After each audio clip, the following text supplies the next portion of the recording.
शक्तीपीठ महामार्गाच्या भूसंपादनावरून काँग्रेस नेते सतेज पाटील आणि मंत्री दादा भुसे यांच्यात आज चांगलीच जुंपली।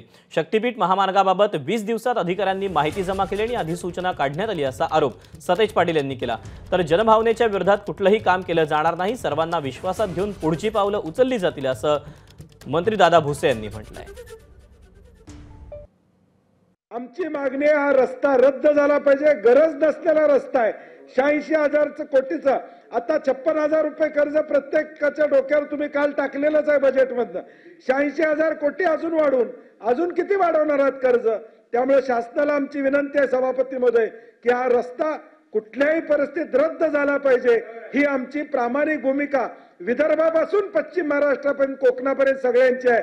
त्याबद्दल शासनाने स्पष्ट भूमिका मांडावी अशी आमची अपेक्षा आहे। एक शेतकरी बांधवांशी संवाद केला जाईल, त्याच्यातनं काही ठिकाणी काही निवेदनांमध्ये ही पण मागणी आहे की हा रस्ता झाला पाहिजे। काही निवेदनांमध्ये ही पण मागणी आहे की याच्यात काही चेंजेस करा, असे चेंजेस केले तर आम्हाला मान्य आहेत, अशी पण निवेदन आहेत। आणि म्हणून स्थानिक पातळीवरच्या सर्वांशी संवाद करूनच पुढे या महामार्गाचं मार्गक्रमण केलं जाईल। एबीपी माझा, उघडा डोळे बघा नीट।